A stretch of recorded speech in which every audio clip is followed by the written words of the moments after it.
May 5, 1945, Westerbork Transit Camp, Netherlands, 2:14 p.m. The convoy rolled in through gates that had seen tens of thousands pass through in the opposite direction. Maple leaf insignias on the trucks. Dust rising from the sandy soil. The sound of diesel engines cutting through the silence that had settled over the camp like ash. Inside the medical barracks, 11 German nurses sat on the floor, backs against the wall, hands folded in their laps. They had stopped speaking hours ago. Their uniforms were stained with blood and iodine and something darker. Their eyes were hollow. When the boots approached, heavy, deliberate, foreign, one of them closed her eyes and whispered a prayer. The door opened. A Canadian sergeant stood in the frame, backlit by afternoon sun. He removed his helmet. His voice, when it came, was quiet. "Anyone here speak English?" A nurse in her 30s raised her hand slowly, as though the gesture itself might trigger violence. "Good," he said. "We need your help." She stared at him, uncomprehending. "There are people dying in this camp," he continued. "We don't have enough medics. You're nurses. So you're going to work."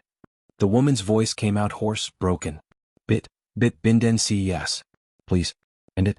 The sergeant looked at her for a long moment. Then he crouched down, meeting her eyes at level. "We're not ending anything," he said. "We're saving lives. Starting now." The contradiction landed like a blow. They had expected execution. Summary justice. The kind of reckoning that came swift and final. Instead, they were being asked to do the work they had failed to do. To heal, to help, to be nurses again in a place where nursing had become impossible. A Canadian medical officer entered behind the sergeant. Captain Morrison from Ontario, 41 years old, a country doctor before the war. He surveyed the room with clinical detachment. "On your feet," he said. Not shouted. Stated. They rose. "You know this camp. You know these patients. You will work under our supervision. You will follow our protocols. And if you refuse, you will be detained for trial. Am I clear?" Heads nodded. "Then let's move. If this moment already changed how you see the war, subscribe. The next will surprise you even more." They had not begun here. Most had been trained at university hospitals in Hamburg, Berlin, Cologne. Institutions with marble floors and lecture halls and the promise of respectable careers. They had taken oaths. They had memorized anatomy. They had believed that medicine existed outside politics, above it, untouchable. The conscription notices arrived in 1943 and 1944. Reichsarbeitsdienst. Compulsory service. The assignments came without appeal. Field hospitals, military clinics, transit camps. Westerbork had been designated a Polizeilich Durchgangslager, a police transit camp.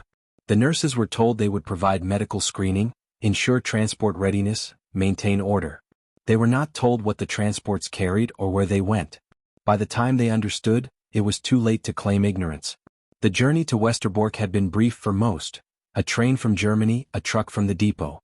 But the journey away from what they had been was longer, measured not in miles but in the steady erosion of everything they thought they knew about duty, about healing, about themselves. When the deportations intensified in 1944, the medical barracks became a staging ground for decisions no nurse should make. Who was fit for transport, who was too sick, who would be left behind. The orders came from SS administrators. The nurses recorded names, took temperatures, checked pulses, and filled out forms. Some protested quietly. A few were reassigned. Most stayed. By April 1945, as the Allies closed in, the SS fled. The nurses remained, 11 women in an empty camp with 2,000 prisoners too sick or too weak to move, no food, no water, and the certainty that liberation, when it came, would bring justice. They waited for the reckoning. The Canadians arrived on May 5, part of the 2nd Canadian Infantry Division sweeping through the northern Netherlands. They had liberated camps before, smaller ones, makeshift detention centers, but nothing prepared them for the scale of Westerbork's aftermath. The deportations had stopped, but the damage remained. Typhus, dysentery, starvation, the residue of systematic cruelty. Captain Morrison set up a field hospital in the former administration building. Supplies arrived by truck. Plasma, sulfa drugs, morphine, canned milk, water purification tablets. The Canadians worked with methodical efficiency, but the numbers were overwhelming. 20 medics. 2,000 patients. The math was impossible. Morrison turned to the German nurses. "You have two choices," he said through a translator. "You work or you sit in detention while people die. I don't care which. But decide now." They worked. The first task was triage. The nurses moved through the barracks with Canadian medics shadowing them, clipboards in hand, making marks on a map of the camp. Red for critical, yellow for serious, green for stable, black for deceased. The work was familiar. The context was not. A nurse named Annelies, 28 years old, from Dusseldorf, trained in pediatrics, knelt beside a Dutch woman who could not have weighed more than 70 pounds. The woman's eyes were half closed, her breathing shallow. Annelies checked her pulse, felt the fever radiating through papery skin, and marked the sheet, red. A Canadian corporal, watching, nodded and moved to the next bed. Annelies remained kneeling, her hand still on the woman's wrist. "I'm sorry," she whispered in German. The woman did not respond. From a letter written by Annelies K., June 1945, to her sister in Germany. "They did not shoot us. I thought they would. I thought we deserved it. Instead they put us to work. I do not know if this is mercy or if it is punishment of a different kind. Perhaps it is both." The policy came from the top, filtered down through military command and field directives. Allied forces encountering German medical personnel in liberated camps were instructed to detain them, assess their involvement, and utilize them for humanitarian relief under strict supervision. The reasoning was documented in a directive from 21st Army Group Headquarters, dated April 1945. Pragmatism. The humanitarian crisis required every available trained hand. Ideology could wait. Knowledge. German personnel knew the camp layouts, the patient histories, the language. They were assets, however tainted. Justice. Detention ensured accountability. Work under supervision allowed investigation to proceed without abandoning the living to bureaucratic process. It was not forgiveness. It was the temporary suspension of judgment in service of survival. The routine established itself within 48 hours. The nurses worked 12-hour shifts, rotating between the barracks and the field hospital. They administered medications, cleaned wounds, spooned broth into mouths too weak to swallow, and recorded everything in ledgers the Canadians reviewed each evening. They ate the same rations as the Canadian medics: hard biscuits, tin stew, tea with powdered milk. After weeks of dwindling camp supplies, the food felt like an accusation. Some nurses could not finish their portions. Others ate mechanically, eyes fixed on their plates. A Canadian nurse, Lieutenant Sarah Chin from Vancouver, 32 years old, watched them during one meal. She did not speak. She did not smile. But when a German nurse spilled her tea, trembling with exhaustion, Chin handed her a cloth without a word. The German nurse took it, cleaned the mess and handed it back. "Thank you," she said quietly in English. Chin nodded once and returned to her own meal. There were fractures, inevitable and sharp. A survivor recognized one of the nurses, a woman named Hilda, 34, from Frankfurt, who had worked the intake desk. The survivor began shouting in Dutch, her voice raw, her finger pointing like a weapon. "She was there. She sent my mother away. She knew." Hilda stood frozen, her face drained of color. Captain Morrison stepped between them. "Did she harm you directly?" he asked through the translator. The woman hesitated, her rage colliding with precision. She wrote the names. She checked the list. Morrison turned to Hilda. "Is this true?" Hilda's voice was barely audible. "Yes." "Were you ordered to do this?" "Yes." "Did you volunteer for this duty?" "No." Morrison looked at the survivor, then back at Hilda. "She will continue to work under supervision," he said. "When this crisis is over, she will be detained and investigated. But not now." The survivor spat at Hilda's feet and walked away. Hilda did not move. "Get back to work," Morrison said quietly. She did. 2 of the nurses collapsed from typhus in the first week. 1 died within 3 days, delirious and alone in a quarantine tent. The other, a woman named Gisela, 25, from Leipzig, survived, treated with the same sulfa drugs, the same care, the same protocols applied to every patient. When she woke, feverish and disoriented, a Canadian medic was checking her 4-line. "Why?" Gisela whispered in broken English. The medic, a young private from Alberta, barely 20, looked at her, confused. "Why what? Why save me?" He considered the question as though it had never occurred to him. "Because you're sick," he said finally. "That's the only thing that matters right now."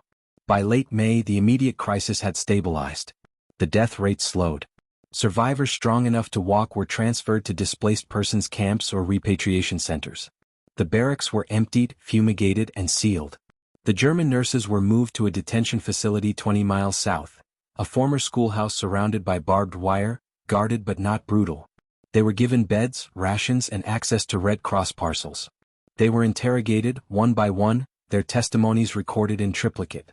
The questions were precise. When did you arrive at Westerbork? What were your duties?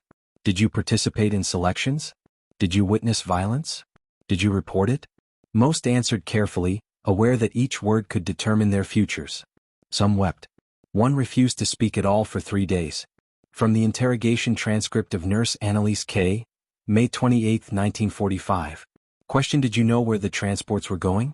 I not at first. Question: When did you know? A long pause. I heard rumors. In 1944. Question: Did you continue your duties after you heard these rumors? Yes. Question: Why? Because I was afraid. And because I thought if I stayed I could help the ones left behind. Question: Did you? Pause. No. I did not help enough. The shift came in small moments, accumulating like sediment.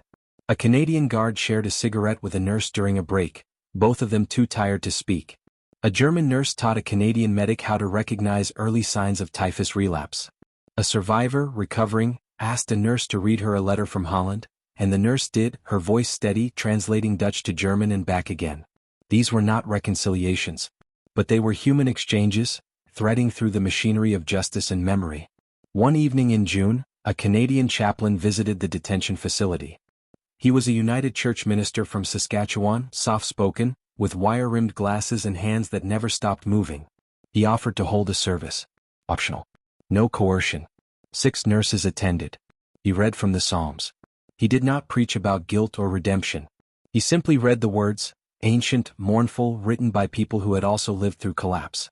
Out of the depths I cry to you, O Lord. When he finished, one nurse raised her hand. Do you believe God hears us? She asked in careful English. He looked at her, surprised by the directness. I believe God hears everyone, he said. Whether he answers the way we want, that's a different question. She nodded slowly and said nothing more. If you're seeing this war in a new light, subscribe. The next scene will challenge you even more. Summer brought unexpected warmth. The detention facility's yard was small, bordered by a wooden fence and patches of wild grass. The nurses were allowed outside for 2 hours each afternoon. Some walked in silence. Others sat against the fence, faces turned toward the sun. One day, a Canadian officer, a woman from the medical corps, efficient and stern, brought a packet of vegetable seeds. Plant them if you want, she said. Or don't. Your choice. They planted them. Carrots, lettuce, beans. The work was slow, almost meditative. Hands that had administered morphine and recorded deaths now pressed seeds into Dutch soil and covered them gently. The garden grew. By August, the interrogations concluded. The findings were documented, filed, and reviewed by military legal officers. Of the 11 nurses detained, 8 were classified as compelled personnel, conscripted, non-combatant, no direct evidence of participation in atrocities. They were released under supervision, assigned to labor details assisting with reconstruction, required to report monthly to Allied authorities. 3 were held for further investigation. 2 were eventually released with restrictions. 1 was transferred to a war crimes tribunal in The Hague, her case unresolved for years. Anneliese was among those released. She was sent to a displaced persons processing center in Eindhoven, a city still scarred by bombardment. She was assigned to a clinic in a repurposed warehouse, treating Dutch civilians, returning refugees and former prisoners, everyone tangled together in the aftermath. She worked 10-hour shifts. She spoke little. At night, she wrote in a notebook a Red Cross worker had given her. From that notebook, dated September 1945, Captain Morrison asked me why I stayed at Westerbork when I could have requested transfer. I told him I was afraid of what would happen if I left. But that was not the whole truth. I stayed because leaving would have meant admitting I knew what was happening. And I did not want to know. That is not innocence. That is cowardice. I do not ask for forgiveness. I ask only to be useful now since I failed then. By winter, letters began to circulate among the nurses. Some were forwarded through official channels. Others arrived via informal networks, someone who knew someone who had heard something. The letters were brief, factual, updates on survival. I am in Rotterdam. I am working. I am alive. I am still detained in Germany. They say my case will be reviewed in the spring. I heard Gisela married a Canadian soldier. I do not know if it is true. One letter reached Anneliese in December. It was from Lieutenant Chin, the Canadian nurse who had handed her the cloth. The letter was short. You worked hard. I saw that. I wanted you to know someone noticed. Annalise read it twice, folded it carefully, and placed it in the back of her notebook. Christmas 1945 was subdued. The clinic in Eindhoven hung a small wreath on the door, pine branches tied with red string, donated by a local church. Inside, the staff, Dutch, German, and one Canadian liaison, worked through the day as usual. At shift's end, someone produced a tin of biscuits. Another contributed a flask of Genever. They sat in the break room, passing the flask, eating the biscuits in silence. The Canadian liaison raised the flask. To the ones who didn't make it. The others raised imaginary glasses. To the ones who didn't make it. They drank. In the years that followed, most of the nurses disappeared into the quiet rebuilding of ordinary life. They worked. They married or didn't. They rarely spoke about Westerbork even among themselves. The memories were too tangled, too resistant to narrative. But a few stayed in touch. Letters at holidays. Occasional visits. Shared silence. Annelies remained in Eindhoven for 5 years, then moved to a children's hospital in Amsterdam. She never married. She lived in a small apartment near the canal, kept a window box of herbs, and read late into the night.